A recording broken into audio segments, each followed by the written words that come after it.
Ողջույն սիրելի հասակակիցներ, տատիկներ, պապիկներ։ Ողջույն նրանց, ում հեռուստաէկրաններին այժմ մենք ենք։ Հուսով եմ շատերդ սպասում եք մեզ։ Այսօր տեսնելու ենք պատմության էջերը, խոսելու ենք աշխարհի ամենամեծ չարիքի, պատերազմի մասին։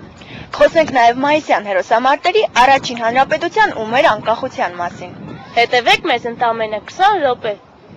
1918 թվականը շատ պետությունների համար վճռորոշ տարեթիվ էր։ Այս թվականին ավարտվեց առաջին աշխարհամարտը, իսկ հայերիս համար այն նշանավորվեց առաջին հանրապետության ստեղծումով։ Հայ ժողովուրդը իր գոյի ճանապարհին շատ է հանդիպել թշնամու հալածանքներին։ 1915-ից 1918 թվականների թուրքական իշխանությունների հայաչինչ քաղաքականության հետևանքով Արևմտյան Հայաստանը դատարկվեց հայերից։ Արևմտահայությանը ցեղասպանության ենթարկելուց հետո թուրքերը ցկտում էին գրավել նաև Արևելյան Հայաստանը։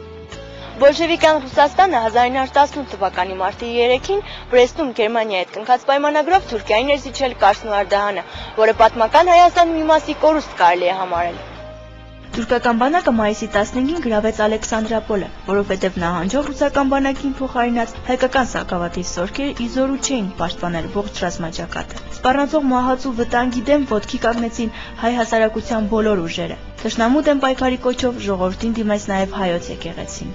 Նկատի ունենալով ուժերի անհավասար վիճակը եւ էջմիածնին սպառնացող վտանգը, հայկական զորքերի հրամանատարությունը դիմեց Գևորգ Սուրենյանցին, կաթողիկոսական աթոռն ավելի ապահով տեղ, բյուրական տեղափոխելու խնդրանքով։ Ազգ հայոց, թուրքը մեր բանական հոտի դարավոր թշնամին նվաճել է Ալեքսանդրապոլը, շարժվում է դեպի սիրտը մեր երկրի, մեր հավատքի, մեր կենսագրության։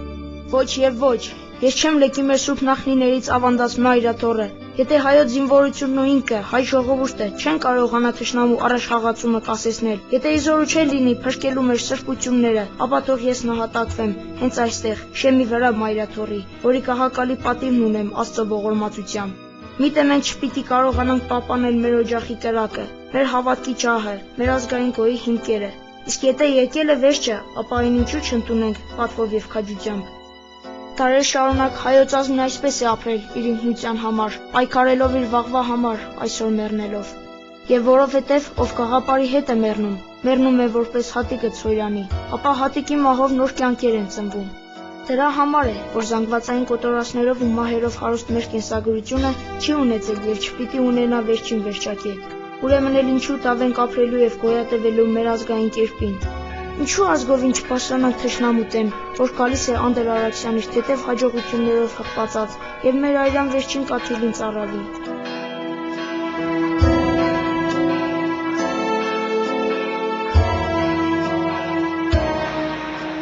Եվ Վեհարանի դալիճում եւ Մայրաթոռի բակում հավաքված ամբողջ բազմությունը բացականչեց, որ պատրաստ է ելնել կռվի։ Ձերնազարդ Հայրավետը հավատում էր հայ ժողովրդի ոգուն։ Նա համոզված էր, որ ազգն իր հայոց անարդ թշնամու դեռ չի ասել իր վերջին խոսքը, ու խոսքն այդ վերջին պիտի լիներ հաղթական։ Կաթողիկոսի խոսքերը բազմացվեցին տպարանում եւ ուղարկվեցին պատերազմի դաշտ։ Մայիսի 22-ին հայերը անցան հակահարձակման սարդարապատում։ Թուրքերը սկսեցին խուճապահար նահանջել։ Աշխարհի ամական հայտ մնաց Արաքսկետի մերձափնյա երկաթուղային փոքրիկ կայարանի մոտ 5 օր տևած մի ճակատամարտ, որ կանխորոշեց Կովկասյան 3 ժողովուրդների, նրանց մայրաքաղաքների ճակատագիրը, ինչպես նաև ողջ տարածաշրջանի ապագան։ Այդ կայարանն այսօր էլ կոչվում է Սարդարապատ։ Մայիսի 24-ից 28-ը հայ ժողովուրդը հերոսական կռիվներ մղեց նաև Խարաքիլիսայի եւ Փաշապարանի ճակատամարտերում։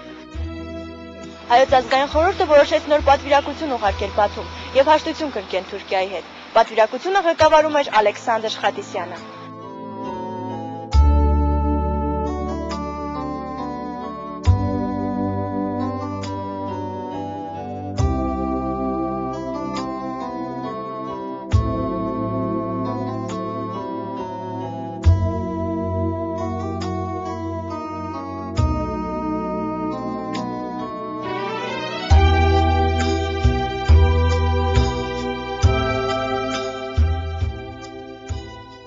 Մենք կբերենք վատ հաշտության պայմանագիր, բայց կբերենք նաև անկախ Հայաստան, տուն, բույն, որտեղ կռվի մեր ժողովրդական միտքը։